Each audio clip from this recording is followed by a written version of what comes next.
సిప్యాక్ అనే ఒక సంస్థ సర్వే చేసింది. ఇప్పటికిప్పుడు ఎన్నికలు జరిగితే ఏ పార్టీకి ఎన్ని వస్తాయి అని ఒక సర్వే చేసింది. సంచలన విషయాలు బయటపడ్డాయి దాంట్లో. ఏంటి అవి? ఆ సర్వే రిపోర్ట్లో ఏముంది చెప్తా. దానికంటే ముందు ఛానల్ని చూస్తున్న చాలామంది కూడా వీడియోలు చూస్తున్నారు, కానీ ఛానల్ని సబ్స్క్రైబ్ చేసుకుంటలేరు. 90% మెంబర్స్ ఖాళీ వీడియోలు చూస్తున్నారు, ఛానల్ని సబ్స్క్రైబ్ చేసుకుంటలేరు.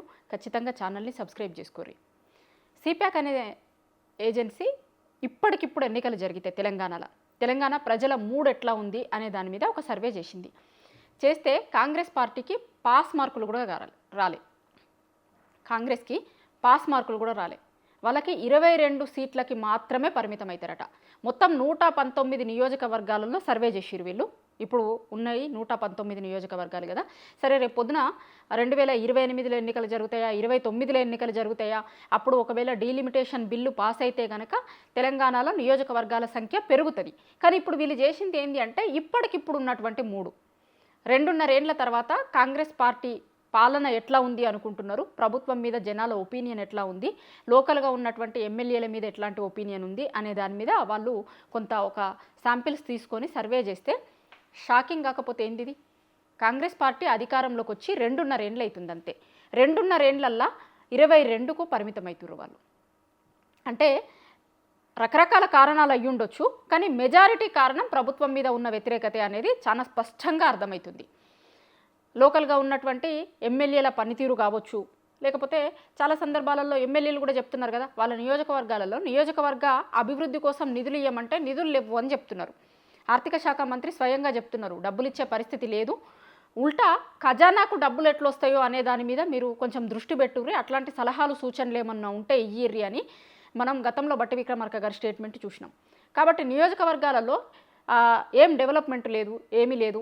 ఎమ్మెల్యేలు నియోజకవర్గాలకు పోవాలంటేనే కాంగ్రెస్ పార్టీ ఎమ్మెల్యేలు చెప్పారు కదా గతంలో, ఊర్లలోకి పోవాలంటే ఏదన్నా సావులు ఉంటే పెళ్ళిళ్ళు ఉంటే తప్ప ఊర్లలోకి పోయే పరిస్థితి లేదు, ఊర్లలోకి పోతే గా పని ఏమైంది గీ పని ఏమైంది అని ఊర్లలో ఉన్న జనాలు అడుగుతున్నారు. అరే మీరు అధికార పార్టీనే కదా, అధికారంలోనే ఉన్నారు కదా, సరే ప్రతిపక్ష పార్టీ ఎమ్మెల్యే అయితే కనుక పనులు అయితే లేవు అని చెప్పుకోవచ్చు. కానీ అధికార పార్టీ ఎమ్మెల్యే అయ్యుండి ఎన్నికల ముందు ఆ నియోజకవర్గ ప్రజలకి మేము ఇది చేస్తాము అది చేస్తాము అని మాట ఇచ్చి గదే చెయ్యమని అడుగుతున్నాం, మేము ఎందుకు చేస్తలేరు అని అడుగుతున్నారట ఊర్లలోకి పోతే. చాలామంది ఎమ్మెల్యేలు నియోజకవర్గాలకి ఏమన్నా పని ఉంటే పొద్దుగాల పోతున్నారు, మళ్ళా రాత్రికల్లా హైదరాబాద్కు వస్తున్నారు. ఎందుకంటే రాత్రి ఆన్నే ఉంటే ఎమ్మెల్యే కనుక పొద్దుగాలనే పోయి ఆయన ఇంటి ముందు ఆ నియోజకవర్గంలో ఉన్న ఓటర్లందరూ కూడా పోయి ఆ పని చేస్తా అన్నారు కదా మీరు, ఏమైంది, ఎన్నికల ముందు ఈ పని చేస్తా అన్నారు కదా ఏమైంది అని అడుగుతున్నారట. కానీ ఇప్పుడు డబ్బులు లేవు, డబ్బులు ఇచ్చే పరిస్థితి లేదు ప్రభుత్వం దగ్గర అని అంటే, మరి ఆ రోజు తెలియదా మీకు ఓట్లు అడిగేటప్పుడు ఎప్పుడు అట్లెందుకు, అప్పుడు ఎట్లా అడిగిరు మీరు ఓట్లు అని అడుగుతారు కదా ఖచ్చితంగా. కాబట్టి ఏం సమాధానం చెప్పాలో తెలియక చాలా నియోజకవర్గాలలో ఎమ్మెల్యేలు వాళ్ళ నియోజకవర్గాలకు పోనటువంటి పరిస్థితి ఉంది. కాబట్టి ఎమ్మెల్యేల మీద ఉన్నటువంటి వ్యతిరేకత కూడా అయ్యి ఉండొచ్చు కొన్ని నియోజకవర్గాలలో. సో ఏమైనా సరే 22 సీట్లు మాత్రమే గెలుస్తారు ఇప్పటికిప్పుడు ఎన్నికలు జరిగితే అని అంటున్నారు. అది బీఆర్ఎస్ పార్టీకి 80కి పైగా స్థానాలు వస్తాయి అని చెప్తున్నారు. ప్రభుత్వాల మీద వ్యతిరేకతలు ఉండడం సహజం. ఇప్పుడు 5 ఏళ్ల తర్వాత ప్రభుత్వాలు వచ్చి 5 ఏళ్ళు అవుతున్నాయి, 5 ఏళ్ళు అయినా కూడా ఏం పనులు చేయలేదు అంటే ప్రభుత్వాల మీద వ్యతిరేకత వస్తాయి. చాలా సందర్భాలలో 2 టర్ములు కూడా జనాలు ఒక పార్టీకి అవకాశం ఇస్తారు. ఫస్ట్ టర్మ్లో వాళ్ళకి కొంత చదువుకునేసరికి టైం అయిపోయింది కదా, మళ్ళీ ఒక అవకాశం ఇద్దాము అని చూస్తారు. 2 సార్లు అయిపోయిన తర్వాత కొంత ప్రభుత్వాల మీద వ్యతిరేకతలు వస్తాయి. కొన్నిసార్లు అయితే కొన్ని రాష్ట్రాలలో 3 సార్లు కంటిన్యూగా అధికారాన్ని చేపట్టినటువంటి పార్టీలు కూడా ఉన్నాయి. ఇప్పుడు కేంద్రంలో ఉన్నటువంటి సర్కారు కూడా 3వసారి ఇది 12 సంవత్సరాలు సక్సెస్ఫుల్గా ప్రధాని నరేంద్ర మోడీ పూర్తి చేసుకున్నారు. 3 టర్ములు అక్కడ బీజేపీ ప్రభుత్వం వచ్చింది. ఇప్పుడు ఎన్డీఏ కూటమిగా కేంద్రంలో అధికారంలో ఉంది కదా. సో రాష్ట్రాలలో పరిస్థితి 2 సార్లు 3 సార్లు అధికారంలోకి వచ్చినవి కూడా ఉంటాయి. కానీ ఇక్కడ కనీసం ఒక టర్మ్ కూడా పూర్తి కాలే. ఒక టర్మ్ కూడా పూర్తి కాకముందే కాంగ్రెస్ పార్టీ మీద జనాలకు ఉన్నటువంటి ఒపీనియన్ అది. ఎందుకు ఉండదు? వాళ్ళు చెప్పిన మాటలు ఎన్ని చెప్పారు? 6 గ్యారెంటీలు ఇస్తామని చెప్పిరా?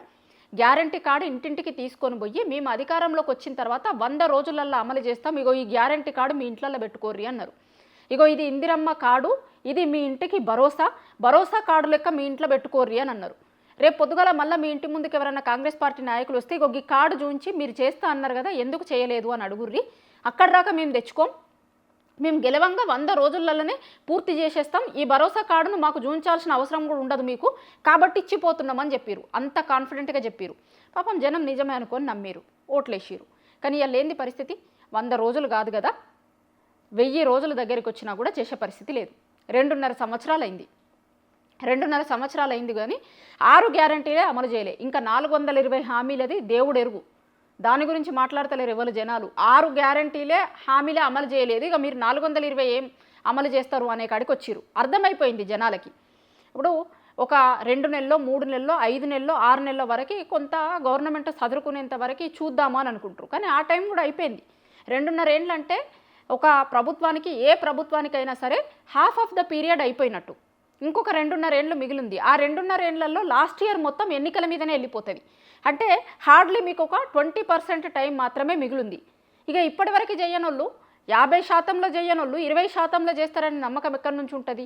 కాబట్టి జనాలు కూడా ఇక విసిగిపోయిర్రు అనేది చాలా క్లారిటీగా అర్థమవుతుంది. వాళ్ళు సర్వే చేసినప్పుడు కూడా, జనాల దగ్గరికి పోయి అడిగినప్పుడు కూడా ప్రభుత్వం చెప్పినటువంటి మాటలేంది, అధికారంలోకి వచ్చిన తర్వాత చేస్తున్నటువంటి చేష్టలేంది, ఇక వీటి పట్లనే జనాలందరికీ వ్యతిరేకత ఉన్నట్లుగా కనిపిస్తుంది. అంటే రైతులు కావచ్చు, నిరుద్యోగులు కావచ్చు, మహిళలు కావచ్చు, ఇట్లాంటి అన్ని సెక్షన్స్ని మోసం చేసింది కాంగ్రెస్ పార్టీ అనే ఒపీనియన్తో అందరు ఉన్నారు. ఎందుకంటే కాంగ్రెస్ పార్టీ నాయకులే చెప్పుకుంటారు పదే పదే వాళ్ళ అధికారంలోకి రావడానికి మేజర్ కారణం రైతులు, నిరుద్యోగులని. కానీ వాళ్ళ రైతులు, నిరుద్యోగుల పరిస్థితి ఏంది అనేది నాకంటే కూడా ఈ వీడియో చూస్తున్న మీకే ఎక్కువ తెలుసు. నిరుద్యోగులు ఉద్యోగాలు ఏంది అని రోడ్ల మీదకి వస్తే లాఠీ చార్జీలు చేసిరు. రైతులు రోడ్ల మీదకి వచ్చి వడ్లు కొనుర్రి అంటే రైతుల మీద కేసులు పెడుతున్నారు. పండిన పంట అంతా కూడా తీసుకొని వచ్చి రోడ్ల మీద వేసి కాలబెట్టే పరిస్థితికి వచ్చింది. యూరియా అడిగితే ఇయ్యరు, రైతు బంద్ అడిగితే ఇవ్వరు. కనీసం అప్పో సప్పో చేసి వడ్లు పండించుకుంటే ఆ వడ్లు కొనే దిక్కు లేదు. రైతులు ఎంత వ్యతిరేకతతో ఉన్నారు అనేది కనీసం ఇప్పటికన్నా అర్థం కావాలి. సరే, ముఖ్యమంత్రి గారు నేనే 10 ఏళ్ళు ముఖ్యమంత్రిగా ఉంటా అని ముఖ్యమంత్రి స్థానంలో ఉన్నటువంటి రేవంత్ రెడ్డి గారు చెప్తున్నారు. అది ఆయన ఒపీనియన్ అయ్యి ఉండొచ్చు. కానీ జనాల ఒపీనియన్ అట్లా లేదు అనేది ఈ సర్వే బయటపెట్టింది. ముఖ్యమంత్రి ఒపీనియన్కి, జనాల ఒపీనియన్కి జమాన్ ఆస్మాన్ ఫరక్ ఉంది. ఆయనేమో నేనే ముఖ్యమంత్రి అయితే మళ్ళొకసారి కూడా ఒకవేళ జమిలీ ఎన్నికలు లాంటివి జరిగితే కనుక ఇంకొక 6 నెలలు ఎక్కువ ఉంటా, 6 నెలలు బోనస్ కూడా వస్తుంది నాకు, నేను 10 ఏళ్ళు అంటున్నా కానీ ఇంకొక 6 నెలలు బోనస్ కూడా వస్తుంది నాకు, 10.5 ఏళ్ళు నేనే ముఖ్యమంత్రిగా ఉంటా అంటుండు. కానీ జనాలు 2.5 ఏళ్ళకే సాలు మీ పాలన అంటున్నారు. ప్రజాపాలన కాదు ఇది, ప్రజల్ని గోసబెట్టుకునే పాలన అంటున్నారు.